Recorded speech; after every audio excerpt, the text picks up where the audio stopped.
मैं हूं आपके साथ सुमन पाल। बुलेटिन की शुरुआत करेंगे लखनऊ की खबर के साथ, जहां पर 19वीं राष्ट्रीय जम्बूरी का समापन समारोह है और इसके साथ ही स्काउट्स एंड गाइड्स की डायमंड जुबली है और समापन समारोह में राष्ट्रपति द्रौपदी मुर्मू है। आपको बता दें कि राष्ट्रपति के साथ ही सीएम योगी आदित्यनाथ भी मौजूद हैं और समापन समारोह में सीएम योगी आदित्यनाथ का संबोधन।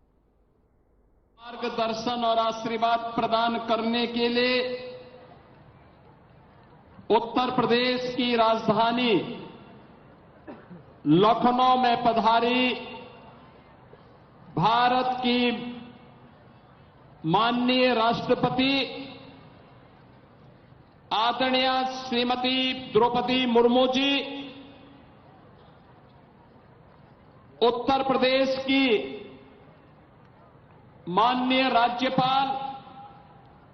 आदरणीय श्रीमती आनंदीबेन पटेल जी, मिजोरम के माननीय मुख्यमंत्री श्री पी लालदोमा जी, उत्तर प्रदेश सरकार में मंत्रिमंडल के मेरे वरिष्ठ सहयोगीगण, उप मुख्यमंत्री द्वय Shri Keshav Prasad Maurya ji, Brajesh Pathak ji, Bharat scout and guides के अध्यक्ष डॉक्टर अनिल कुमार जैन जी, उत्तर प्रदेश के अध्यक्ष डॉक्टर महेंद्र सिंह जी, मुख्य राष्ट्रीय आयुक्त डॉक्टर के खंडेलवाल जी,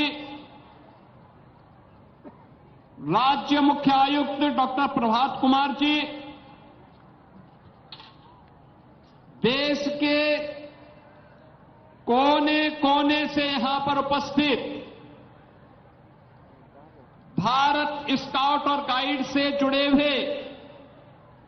सभी पदाधिकारीगण, व्यवस्थापकगण और भारत स्काउट गाइड के मेरे सभी युवा ऊर्जा के प्रतीक, सभी बच्चों को इस समारोह में मैं आदरणीय राष्ट्रपति जी का हृदय से स्वागत करता हूं, अभिनंदन करता हूं। मैं इस अवसर पर माननीय राज्यपाल महोदय का, अन्य सभी सम्मानित अतिथियों का भी स्वागत करता हूं। पिछले 5 दिनों से उत्तर प्रदेश की राजधानी लखनऊ भारत की युवा ऊर्जा के अनुशासन को, उनके धैर्य को और उनके द्वारा चुनौती को समझने की सामर्थ्य को यहां पर देख रही है और मुझे बहुत अच्छा लगा है कि इन सभी भारत के युवा ऊर्जा के प्रतीक, भारत के इन भविष्यों का यह 19वीं जमहूरी का कार्यक्रम इस बार उत्तर प्रदेश की राजधानी लखनऊ में आयोजित हुआ है।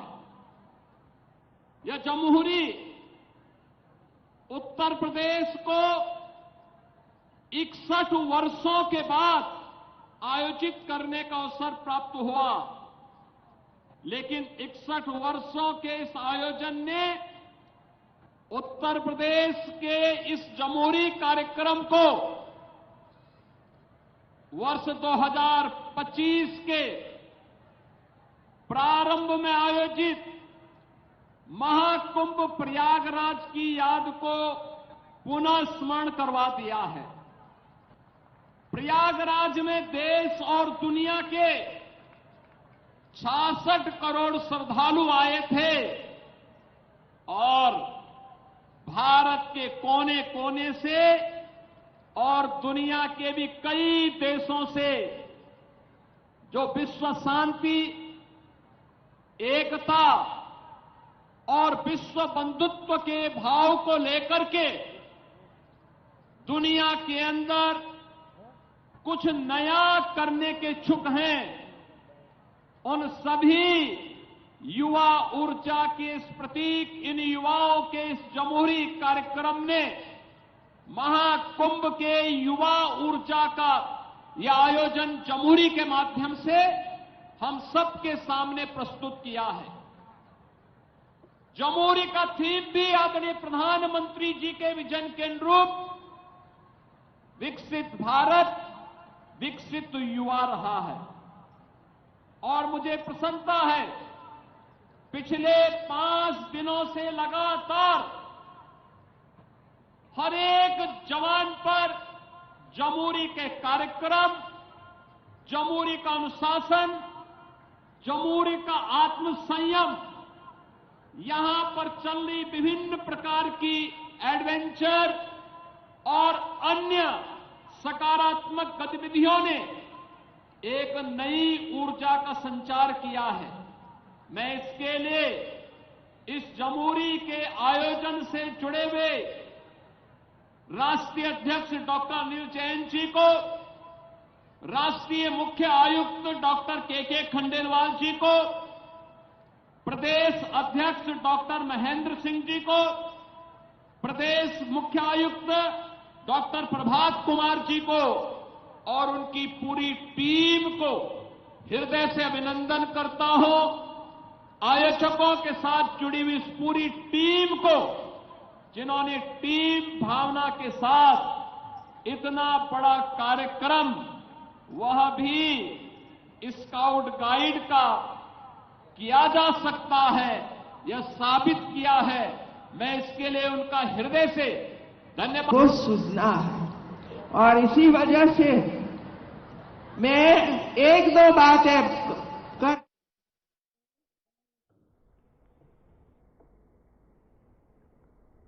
लखनऊ में आयोजित एक विशेष समारोह में राष्ट्रपति द्रौपदी मुर्मू ने ही ब्रह्म कुमारीज के वार्षिक थीम 2025 और 26 विश्व एकता और भरोसे के लिए ध्यान का औपचारिक शुभारंभ किया। यह कार्यक्रम आध्यात्मिक जागरूकता, वैश्विक शांति और मानवीय एकजुटता को बढ़ावा देने के उद्देश्य से आयोजित किया गया। राष्ट्रपति मुर्मू लखनऊ पहुंचे तो उत्तर प्रदेश की राज्यपाल आनंदीबेन पटेल, मुख्यमंत्री योगी आदित्यनाथ, उप मुख्यमंत्री केशव प्रसाद मौर्य और उप मुख्यमंत्री ब्रजेश पाठक ने उनका जोरदार स्वागत किया। राजकीय प्रोटोकॉल के साथ हुए इस स्वागत समारोह में वरिष्ठ अधिकारी और ब्रह्म कुमारीज संगठन के ही प्रतिनिधि भी मौजूद रहे।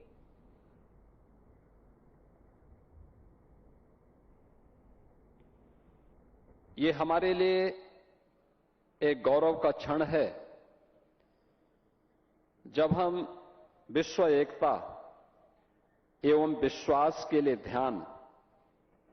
जैसे महत्वपूर्ण थीम को लेकर के एक बड़े अभियान का शुभारंभ करने जा रहे हैं। तब इस कार्यक्रम का शुभारंभ करने के लिए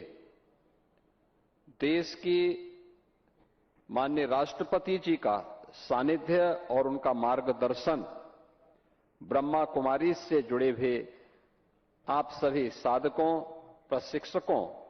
को प्राप्त हो रहा है, क्योंकि एक राष्ट्र के संवैधानिक प्रमुख के साथ ही राष्ट्रपति जी का जीवन एक शिक्षक के रूप में भी प्रेरणादायी रहा है। आपने देखा होगा कि उन्होंने एक शिक्षक के रूप में अपने जीवन को आगे बढ़ाया, फिर जन सेवा के भाव से पार्षद से लेकर के और राष्ट्रपति भवन की उनकी यात्रा संघर्ष की एक बड़ी गाथा है, जो हर भारतीय के लिए एक नई प्रेरणा है। हम लोग बहुत पहले से ही इस बारे में मानते आए हैं और जो भारत की ऋषि परंपरा की भी मान्यता रही है कि मन एवं मनुष्याणाम कारणम बंध मोक्षयो, व्यक्ति के बंधन और मोक्ष का कारण उसका मन है। और सदगुरु रविदास जी महाराज ने भी कहा कि मन चंगा तो कठौती में गंगा। यानी मन की बहिर्मुखी वृत्ति को अंतर्मुखी जो व्यक्ति कर लेगा, वह न केवल आत्मिक संतुष्टि का लाभ प्राप्त कर सकता है, बल्कि विश्व कल्याण का मार्ग भी वही प्रशस्त कर सकता है। आज दुनिया में जो भी आतंकवाद है, उपद्रव है, अराजकता है, इसके पीछे मन की चंचल वृत्तियां, आज जहां भी हमें अराजकता देखने को मिलती है, उसके पीछे वह वृत्तियां हैं जो बहिर्मुखी वृत्ति है, जो उसे नकारात्मकता की तरफ लेके जाती है। एक पक्ष है जीवन का जो सकारात्मक पक्ष की ओर उसे ले जाता है, अच्छे कार्य करने की प्रेरणा देता है, और दूसरा पक्ष है जो उसे नकारात्मकता की ओर लेके जाता है। जैसे भारत की परंपरा ने सदैव से कहीं पे राक्षसी वृत्ति के रूप में, आज आतंकवाद के रूप में उसे माना है, और उसके खिलाफ उस लड़ाई को भौतिक रूप से भी और आध्यात्मिक रूप से भी लड़ने का कार्य कर रहा है। और याद करिए, जब 2014 में देश के प्रधानमंत्री के रूप में मोदी जी ने नेतृत्व संभाला था, तब उन्होंने भारत की योग की विधा को यूएनओ से मान्यता दिला करके 21 जून की तिथि को विश्व योग दिवस के रूप में भी मान्यता दिलाई थी। पूरा भारत प्रधानमंत्री जी के प्रति इस बात के लिए हृदय से आभारी है कि उन्होंने भारत की योग की विधा को, ऋषि परंपरा के इस प्रसाद को वैश्विक मान्यता दिलाई। फिलहाल बुलेटिन में रुकेंगे एक छोटे से ब्रेक के लिए।